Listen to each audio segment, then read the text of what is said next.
अस्सलाम वालेकुम नाजरीन, एक बहुत अहम तरीन और ताज़ा तरीन जो खबर है साइफर केस के हवाले से, उसकी डिटेल्स भी आपके साथ शेयर करेंगे। लेकिन साइफर केस में सबसे ज्यादा बदबूदार किरदार डोनाल्ड लू, और वो मुल्क और उस मुल्क का सफीर जिस मुल्क को बाकायदा तौर पे हमारी कौमी सलामती कमेटी के इजलास ने डिमाश भेजा, और 2 बार ऑब्वियसली इजलास हुआ और एक्सेप्ट किया गया कि अब एक इंटरफेरेंस की गई है, मुदाखलत की गई है। आज उसी मुल्क के उसी सफीर की स्टेटमेंट को हम बतौर सबूत हमारा इदारा FIA पेश करना चाहता है। इससे ज्यादा और क्या दुख और अफसोस की बात होगी। किस तरीके से अल्फाज ने कि इस चीज़ को एक्सप्लेन किया जाए। साइफर केस की समाअत को कल तक मुलतवी कर दिया है इस्लामाबाद हाई कोर्ट की अदालत ने। जस्टिस आमिर फारूक साहब की आप कह लें सरपरस्ती के अंदर इस्लामाबाद हाई कोर्ट के चीफ जस्टिस से केस चल रहा है। कंक्लूसिव इसके जो है आप कह लें कंक्लूसिव मराहिल में दाखिल हो चुका है। अब इस केस का जो है आर या पार कोई एक चीज़ हम देखेंगे, लेकिन अफसोस के साथ पहले मैं आपको एक खबर, ये इसकी डिटेल्स तो मैं आपको एक्सप्लेन करूंगी, लेकिन अफसोस के साथ कि हमारा मुल्क इस टाइम जो है ना, इस टाइम अवाम बमुकाबला खुसरा निज़ाम, आप कह लें इस निज़ाम को, मैं इस निज़ाम के लिए मैंने ये स्पेसिफिक वर्ड क्यों यूज़ किया है।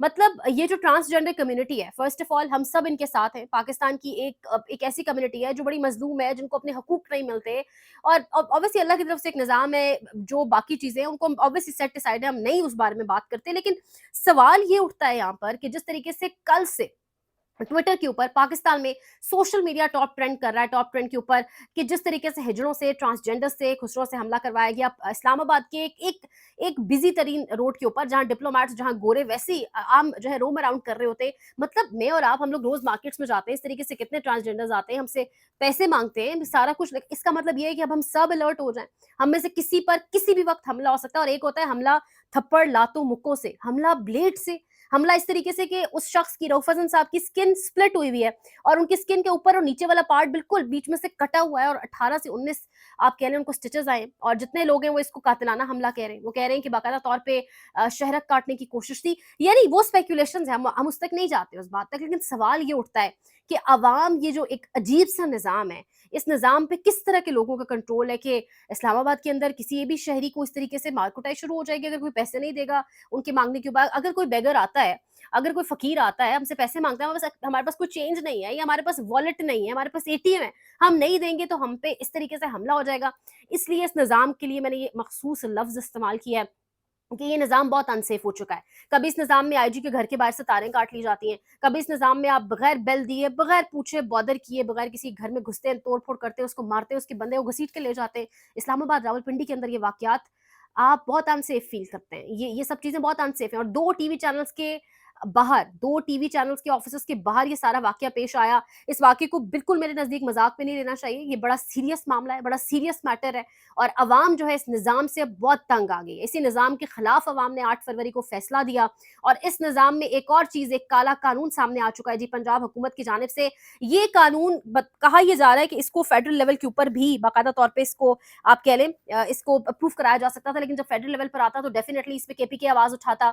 तो सिंध भी बेशक पीपल्स पार्टी साइड पे बैठ के तमाशा देखी, लेकिन आवाज़ ज़रूर उठती। अब ये जो कानून इस वक्त आ गया है, आप इमेजिन करें कि 20 अरब रुपया, 20 अरब रुपया, हम वो मुल्क जो कशकोल लिए फिरते हैं, 20 अरब रुपया जी मांगा गया है, 20 अरब रुपया लगाया जाएगा। किस लिए? महज इसलिए कि सोशल मीडिया को कंट्रोल किया जा सके, और सोशल मीडिया पर जो एक्टिविटीज हैं, सोशल मीडिया पर जो इस तरीके से हम आपको खबरें देते हैं डिफरेंट प्लेटफॉर्म्स है। Ministry seeks ₹20 billion to defang social media. Government mulls proposal to restrict operation of social media platforms. इसको ट्रिब्यून कह रहा है कि ये ड्रैकोनियन लॉ है।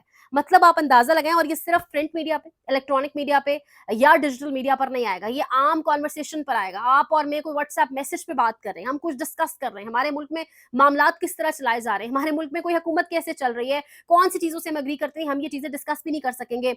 ये कानून पंजाब में बेशक अप्रूव हुआ, पास हुआ, मरीम नवाज साहिबा की जहाँ हुकूमत है, लेकिन अगर सिंध में कोई ये काम करेगा, वहां से अगर यहाँ मैसेज पहुंचाया जाता है, कोई कंप्लेन करता है, तो उस सिंध वाले बंदे के खिलाफ उसको यहाँ लाकर उस पर जो है इसका इतलाक होगा, सजा अलग होगी। इसका मिनिमम फाइन 30 लाख रुपया है। और इसमें जो क्लेमेंट है, यानी आप कहें कि जो बंदा क्लेम करेगा कि इसने मेरी जात के बारे में कोई बात की है, या ये इस किस्म की कोई बात कर रहा है, उसको कुछ प्रूफ करने की जरूरत भी नहीं होगी, उसको अदालत में आने की जरूरत भी नहीं होगी, उसको कुछ कहने की जरूरत नहीं है कि यार ये, मतलब बस आप एक शिकायत करेंगे, अगले जाके उस बंदे को उठाएंगे, एंड दैट्स इट। आप अपनी राय का इजहार करना दूर, आप एक्सप्रेस भी नहीं कर सकते पर्सनल मैसेज के ऊपर अपने किसी रिश्तेदार, अपने किसी फ्रेंड के साथ कि ये मामला हुआ है। व्हाट्सएप मैसेजेस के ऊपर भी इस ड्रैकोनियन लॉ को लागू किया जाएगा। अच्छा, अब आप अंदाजा लगाएं کہ اس میں یہ بھی ہوگا کہ اس میں جو ججز ہیں وہ کون سے ججز ہیں جی؟ وہ تمام تر لوگ ہیں جن کو حکومت خود ایز اے جج اپوائنٹ کرے گی، اور ان کی کوئی ایک ڈیوریشن نہیں ہوگی، ایسٹیمیٹڈ ٹائم کے لیے وہ اپوائنٹڈ نہیں ہوں گے، کبھی بھی حکومت انہیں اٹھا کے کہیں اور شفٹ کر سکتی ہے. یعنی وہ جو ججز جو جیوری فیصلہ سنائے گی آپ کو، جس کے اوپر آپ 30 لاکھ آپ پہ فائن بھی ہے، سارا کچھ جو ہے، یعنی اس میں ایسی شکیں بھی ڈال دی گئی ہیں کہ بے شک پنجاب کے اندر پاس ہوا ہے تو سندھ والے بھی اور ادھر ادھر جو کوئی بھی اس پر بات کرے گا وہ بھی اس کی زد میں آئے گا. آپ اندازہ لگائیں کہ اس نظام کے لیے میں نے خاص ورڈ کیوں استعمال کیا. اب آپ یہ اندازہ لگائیں کہ آج سینیٹر مشتاق غنی صاحب کی سٹیٹمنٹ جو کل میں نے آپ کے ساتھ شیئر کی تھی سیف غزہ کیمپ کے اوپر، اس کے بعد آج علامہ راجہ ناصر عباس صاحب کہہ رہے ہیں، سینٹ کے اندر ان کا خطاب ہے، وہاں کھڑے ہو کے کہہ رہے ہیں کہ باجوہ صاحب N D U national defence university کے اندر اسرائیل کا سفارت خانہ بنانا چاہتے تھے. یعنی یہ سٹیٹمنٹس اس وقت میں جب ایران کے صدر کو شہید کر دیا گیا، کانسپریسی تھی، نیچرل ڈیتھ تھی، سب کچھ ابھی ایگزامن ہونا ہے. اس وقت میں جب سیف غزہ کیمپ پر نامعلوم گاڑی چڑھ دوڑی، اس وقت میں جب غزہ کے معصوم بچوں کی لاشیں گر رہی ہیں، اور اس کے اوپر میرا چینل آلریڈی اس پولیٹیکل اور انٹرنیشنل کانٹینٹ پر بات کرنے کی بنا پر ہی بند ہوا ہے. اس پورے وقت کے اندر اس قسم کی خبریں ایک ادارے کے ایک ایکس چیف کے بارے میں آئیں، ان کو ضرور کلیئرٹی، ہم امید نہیں لگاتے کہ واقعی باجوہ صاحب کی جانب سے ایسا ہوا ہوگا، ان کو ضرور اس پر کلیریفیکیشن دینی چاہیے. خاموشی نہیں ہونی چاہیے اس بات پر، یہ بہت بڑی بڑی باتیں ہیں، یہ چھوٹی باتیں نہیں ہیں. اسی سب کو آپ ہائر لیول پر لنک کریں، اسی سب کو آپ ہائر لیول پر لنک کریں. جب عمران خان صاحب کی رجیم چینج ہوئی، اس کے بعد عمران خان صاحب کی جانب سے ان کے کیمپ سے بھی آوازیں ہمیں سنائی دیں کہ باجوہ صاحب اسرائیل کو ایکسیپٹ کرنے کے لیے زور ڈال رہے تھے. یہ بھی ایک انبن کی وجہ تھی. جس طریقے سے عمران خان نے امریکہ کو آنکھیں دکھائی، جس طریقے سے عمران خان نے کہا کہ میں سی آئی آفیسر سے نہیں ملتا، اگر مجھ سے ملنا ہے تو بائیڈن صاحب خود ملے، اور یہ تمام تر چیزیں امریکہ کو گراں گزری. عمران خان کے خلاف رجیم چینج کی گئی، ڈونلڈ لو کی جانب سے دھمکی آمیز الفاظ استعمال کیے گئے. آج ہمارا ایف آئی اے کیا کہہ رہا ہے؟ آج سائفر کیس کے اندر اسلام آباد ہائی کورٹ نے دونوں اسٹیٹ کاؤنسل سے بیان حلفی طلب کر لی ہیں. ایف آئی اے پروسیکیوٹر حامد علی شاہ کل کی سماعت میں پیش ہو کر دلائل دیں، اگر شاہ صاحب نہیں آئے تو ہم ان کی بغیر ہی سماعت مکمل کر لیں گے. چیف جسٹس عامر فاروق کے ریمارکس. ڈونلڈ لو نے جو امریکہ میں بولا پروسیکیوشن اس کو سائفر کیس میں بطور شہادت اسلام آباد ہائی کورٹ کے سامنے لانا چاہتی ہے. ثاقب بشیر صاحب تھوڑی دیر میں ایف آئی اے کی درخواست بھی عدالت سنے گی. ثاقب بشیر صاحب کے مطابق آج جو باتیں کی گئی ہیں عدالت میں، اور آج جس طریقے سے کیس کو کھول کر سامنے رکھا گیا ہے، وہ کہہ رہے ہیں کہ آج وہ چیزیں ہمیں سائفر کیس میں پتہ چلی ہیں کہ چشم کشا انکشافات. ثاقب بشیر صاحب کورٹ رپورٹر نے لفظ استعمال کیا ہے، یعنی وہ ڈونلڈ لو جس نے آپ ہی کو دھمکی دی، آپ اسی کے بیان کو آج ایف آئی اے بطور شہادت پیش کرنا چاہ رہی ہے. جس پر عدالت نے کہا ہے کہ کیا ان کا بیان بطور شہادت انف ہوئے گا. عدالت نے یہ بھی کہا ہے کہ بتا دیں کہ اس سائفر کے اندر ہے کیا، تھوڑا متن ہی بتا دیں. تو آگے سے پروسیکیوشن ٹیم کہہ رہی ہے ہمیں نہیں پتا، یعنی پروسیکیوشن ٹیم کو نہیں پتا کہ اس کے اندر سائفر کے اندر متن کیا اور کیا تھا.